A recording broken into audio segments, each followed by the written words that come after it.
Hello students, आज हम shirt and indices के रिगार्डिंग न्यूमेरिकल्स को देखेंगे क्योंकि लास्ट लेक्चर में हमने शर्ट एंड इंडाइसिस के रिगार्डिंग बेसिक जो एंटिटीज यूज की जाती हैं उनको देखा था। आज उसके रिगार्डिंग कुछ स्पेसिफिक टाइप के न्यूमेरिकल्स को हम डिस्कस करने जा रहे हैं। Let's start. आज का हमारा क्वेश्चन है if a to the power x equal to b to the power y equal to c to the power z and abc is equal to 1, find 1 upon x plus 1 upon y plus 1 upon z। इसकी value identify करनी। X Y Z की values के relation के basis पर question पूछा गया और x Y Z यहाँ एक्सपोनेंट्स में एक्सपोनेंट्स की वैल्यूज को हम डायरेक्टली यूटिलाइज करके कोई भी क्वेश्चन सॉल्व नहीं कर पाएंगे। हमें एक्सपोनेंट की वैल्यूज चाहिए होंगी तभी हम इस क्वेश्चन को सॉल्व कर सकते हैं। अब इसके लिए हमें दो रिलेशंस दिए गए, एबीसी इक्वल टू 1 और दूसरा रिलेशन है एक्सपोनेंशियल टर्म्स का this form.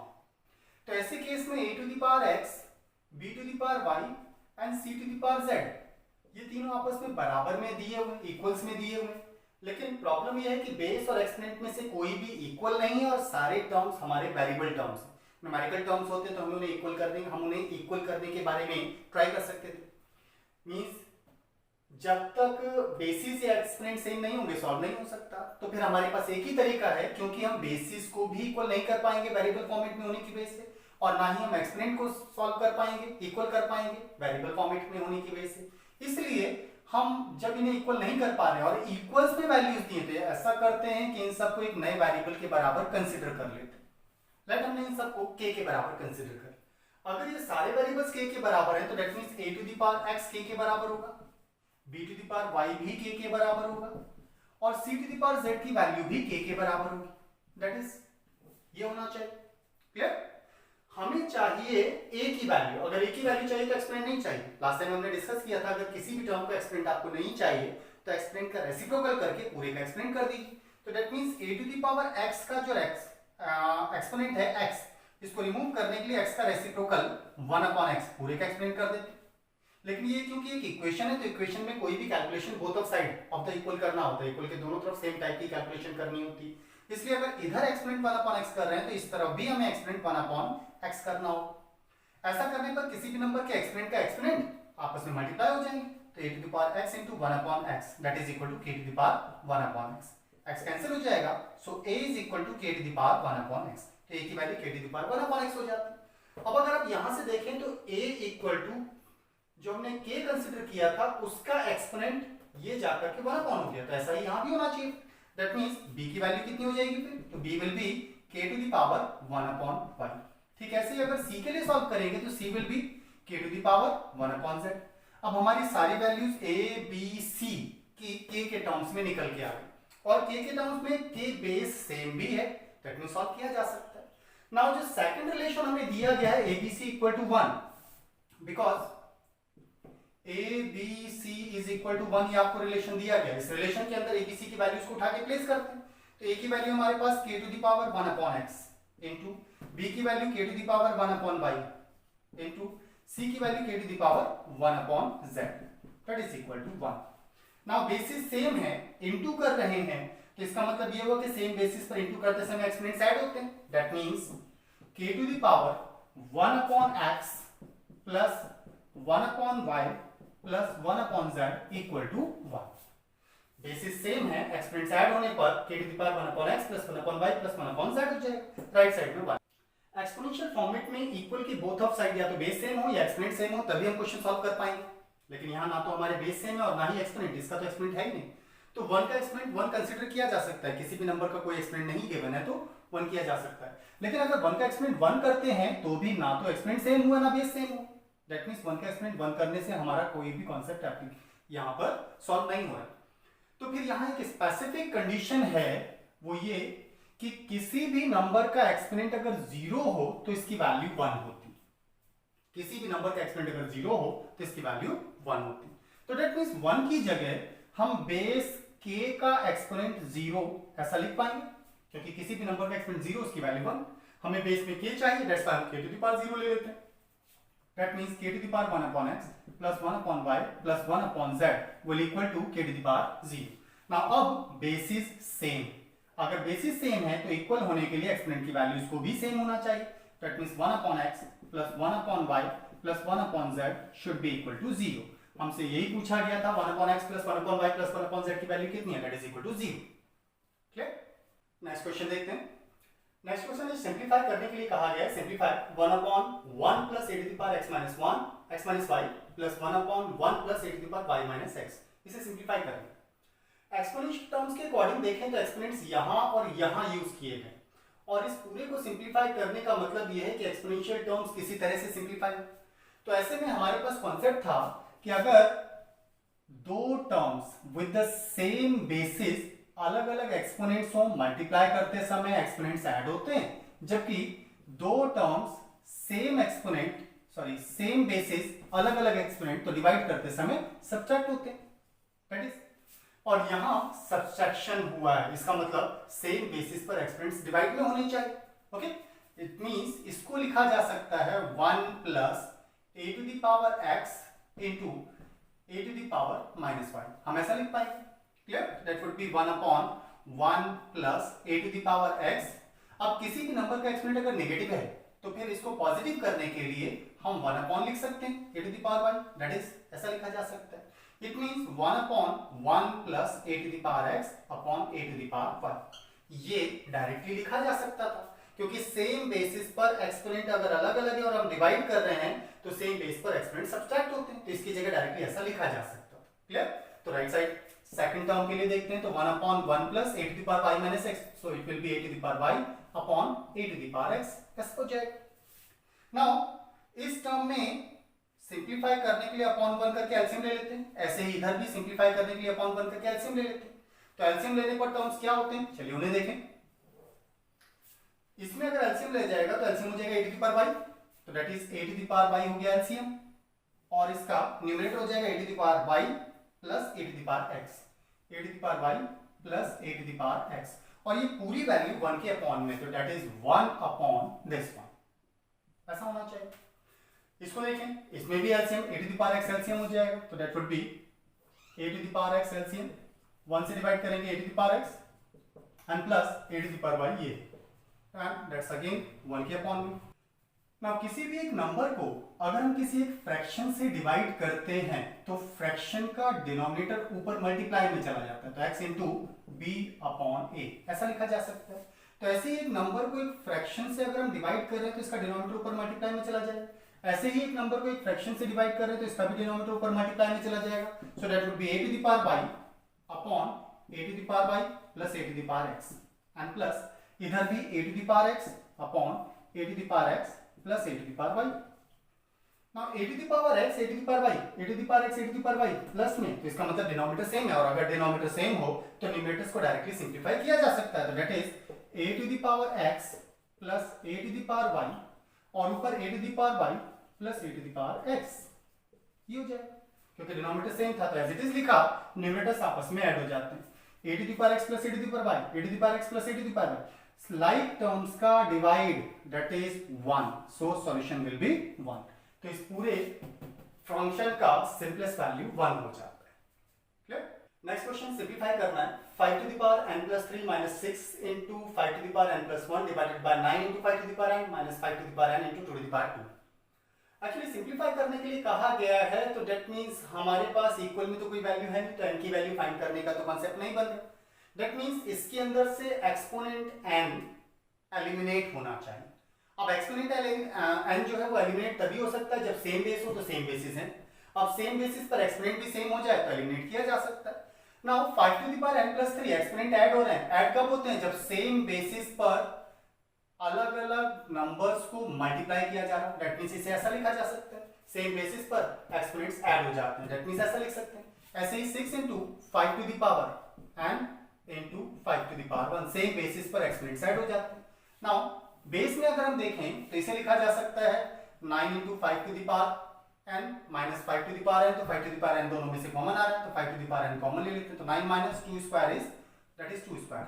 This one simplify करना है, 5 टू द पावर n ऊपर से भी कॉमन आ रहा है, ले लेते हैं, 5 to the power n common ले लिया, 5 का क्यूब दैट इज 125 माइनस 6 5 जा 30 divided by 5 to the power n 9 minus that is 2 to the 4, this one 5 to the power n eliminate होगी, 125 में से 30 माइनस करना है, तो 30 माइनस करेंगे that would be 95 and divided by 9 minus that is 5. Clear? 125 में से 6 5 से 30 माइनस करना है, 95 हो गया. 9 minus 4 is 5. 5 से डिवाइड कर देते हैं. That would be 5 1 is 5, 9 is 45, 90. So the value of this function will be 90. Next question है, find the value of x if 9 to the power x minus 10 into 3 to the power x plus 9 equal to 0. x find करना है जो यहाँ exponent में use किया गया. That means इस function को सिंपलीफाई करके, इस इक्वेशन को सिंपलीफाई करके x की वैल्यू बतानी है कितना हो. तो इस इक्वेशन को सॉल्व करना है. दैट मींस और इक्वेशन दिया 9 to the power x minus 10 into 3 to the power x plus 9 equal to 0. Now 3 to the power x और 9 को we can write 3 square to the power x minus 10 into 3 to the power x plus 9 equal to 0. That is 3 to the power x. That means किसी भी number का exponent और पूरे का exponent तो exponents multiply में आते हैं, तो 2 into x हो जाएगा. हमें 3 to the power x का कॉन्सेप्ट चाहिए, तो 2x को हम 3 to the power x का होल स्क्वायर ऐसा भी तो लिख सकते हैं क्योंकि ये दोनों मल्टीप्लाई में, यहाँ भी मल्टीप्लाई में. दैट मींस ऐसा लिखा जा सकता है minus 10 into 3 to the power x plus 9 equal to 0. That's the equation. अब इस इक्वेशन में 3 to the power x, 3 to the power x, तो 3 to the power x को रिप्लेस कर देते हैं किसी फंक्शन से, तब हमारे लिए सॉल्व करना आसान हो जाएगा. अदरवाइज इसके थ्रू हम थोड़ा सा हो सकता है कंफ्यूज हो जाए, इसलिए हम 3 to the power x को कोई एक नया वेरिएबल कंसीडर कर लेते हैं. लाइक हमने ले लिया y, तो that would be y square minus 10y plus 9 equal to 0. That is, अब इसके फैक्टर्स करके या फिर जिस मेथड से आप इससे y की वैल्यू निकाल सकते हैं, क्वाड्रेटिक इक्वेशन है. क्वाड्रेटिक इक्वेशन को सॉल्व करने के दो तरीके हैं, quadratic formula and factor format. Okay, तो फैक्टर फॉर्मेट से सॉल्व हो सकता है. 10 दैट इज 9, 9 1 9, तो it means 9y minus y, तो 9 प्लस 1 10 हो जाएगा and plus 9 that is equal to 0 y square. हम इसे ऐसा लिख सकते हैं y square minus 9y minus y plus 9 equal to 0 and 9 1 10 भी हो जाता है, 9 1 9 भी आता है. इन दोनों में से y कॉमन आ रहा है, फैक्टर्स कर रहे हैं एक्चुअली हम, तो y इन दोनों में से कॉमन लेते हैं, तो that would be y minus 9 और इधर इन दोनों में से माइनस का 1, that would be y minus 9 equal to 0. Factors में आपको पता होगा कि ब्रेसिस के अंदर की वैल्यूज आइडेंटिकल होनी चाहिए. y माइनस y आइडेंटिकल है. अब y माइनस y दोनों में से अगेन कॉमन आता है, y माइनस 9, सो यहां से बचेगा y minus 1 equal to 0.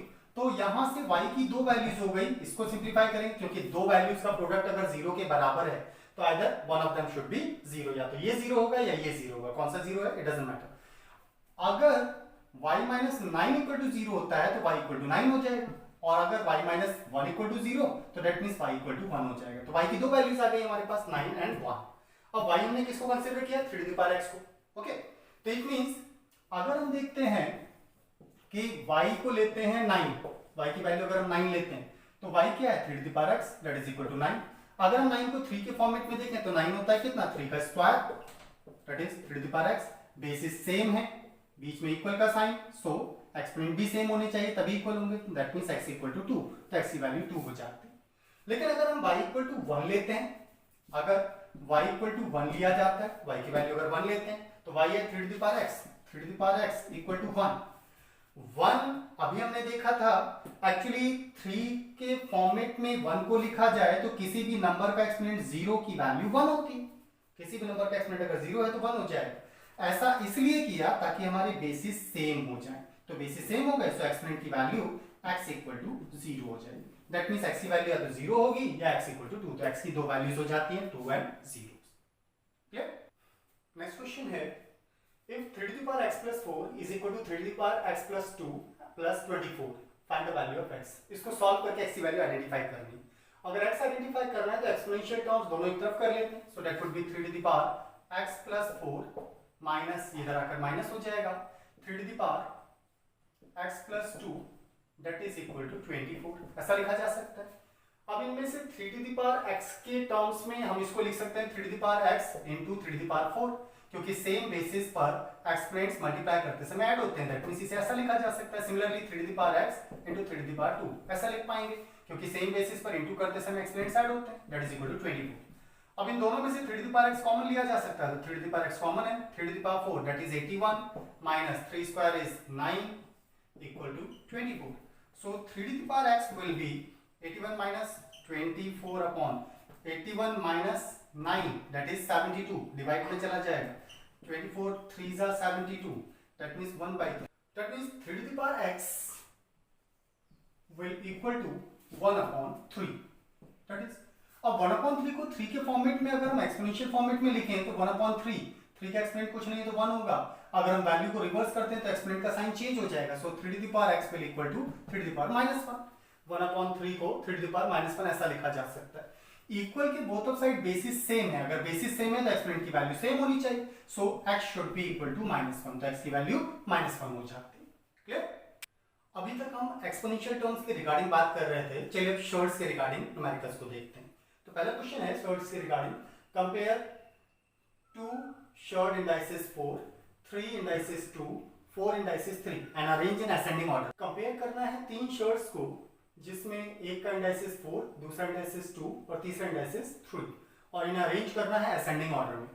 In shorts को कंपेयर करके असेंडिंग ऑर्डर में अरेंज करना है। शॉर्ट्स के बीच में कोई भी कैलकुलेशन, इवन कंपैरिजन तब तक पॉसिबल नहीं है जब तक इनके इंडाइसिस की वैल्यू सेम नहीं होती।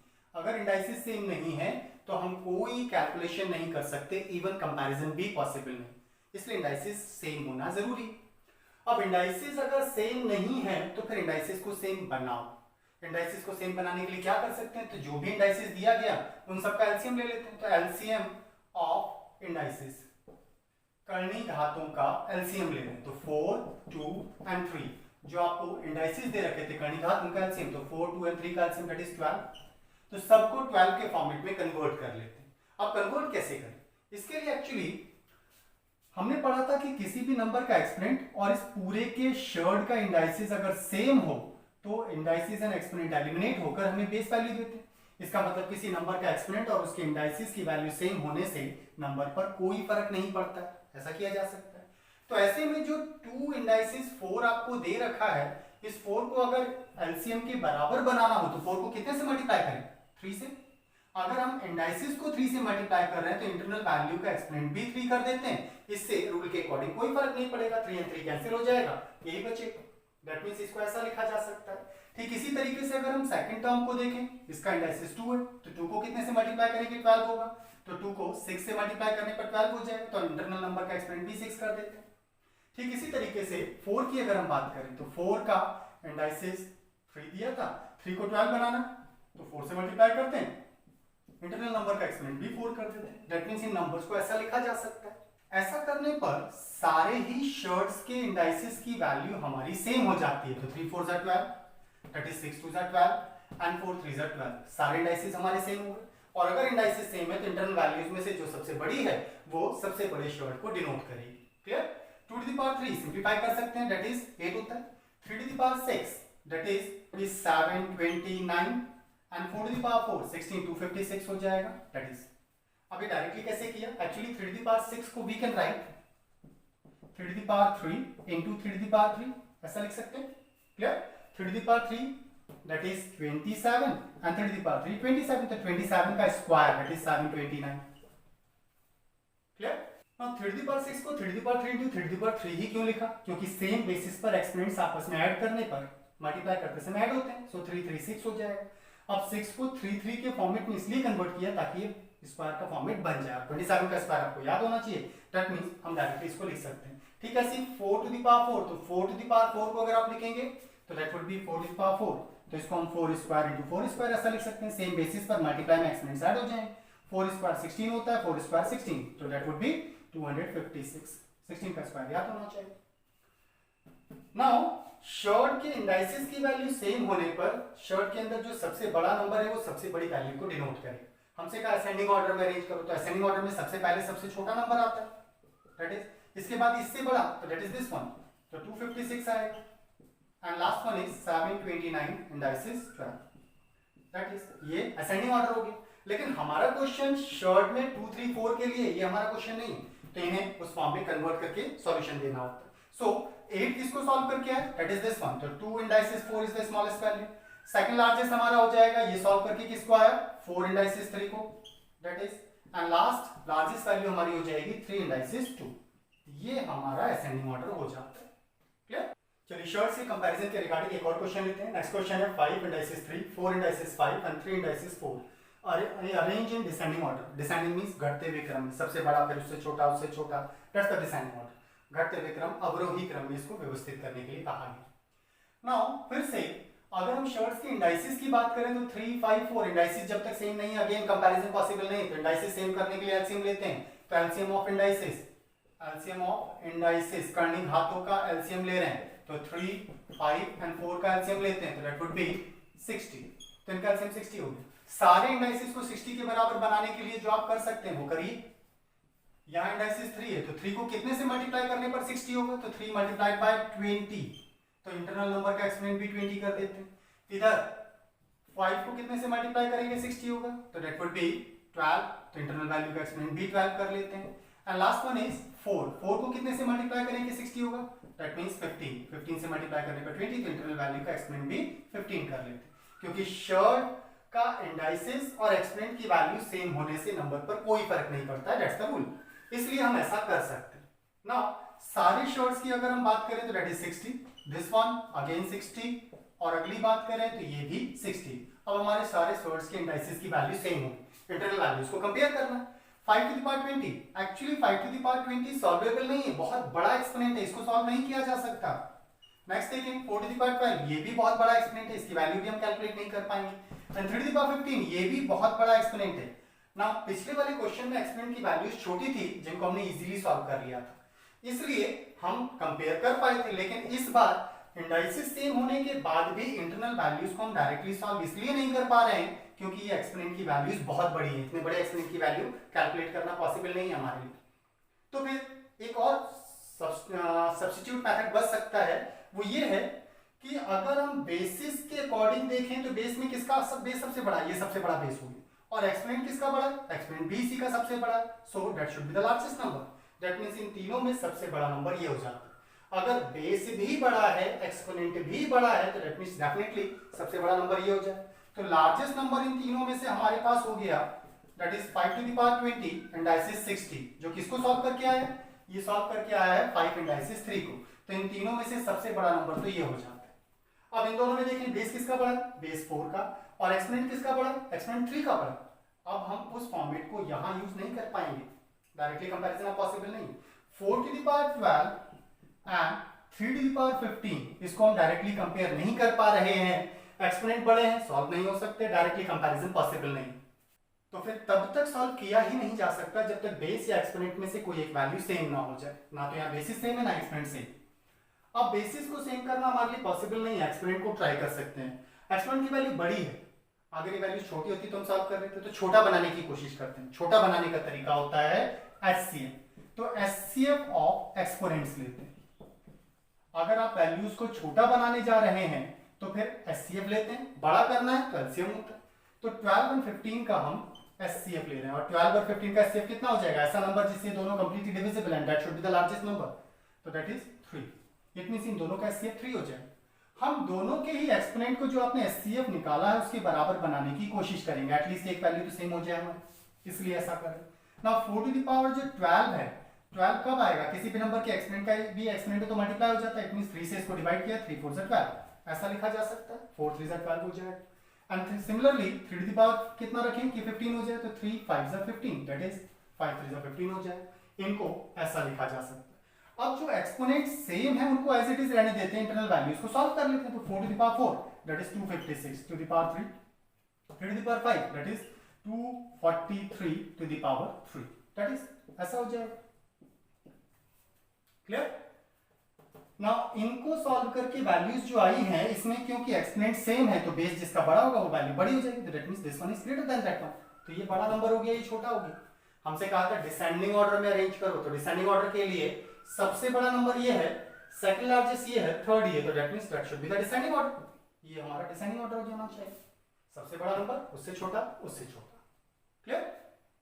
वेल स्टूडेंट्स, आज हमने अपने इस सेशन में एग्जाम ओरिएंटेड कुछ बेसिक फॉर्मेट्स को अपने सेशन में इंक्लूड किया था। अब शर्ट एंड इंडाइसिस के रिगार्डिंग कुछ और बहुत इंपॉर्टेंट कॉन्सेप्ट्स अभी रिमेनिंग है, हम नेक्स्ट लेक्चर में इंक्लूड करेंगे। तब तक आप अपना रिवीजन करते रहिए। आज के लिए इतना ही रखते हैं। अगर आपको हमारा वीडियो लेक्चर पसंद आया तो प्लीज हमारे चैनल को सब्सक्राइब, लाइक एंड शेयर जरूर कीजिएगा। आज के लिए इतना ही रखते हैं। Thank you for today. Thank you class.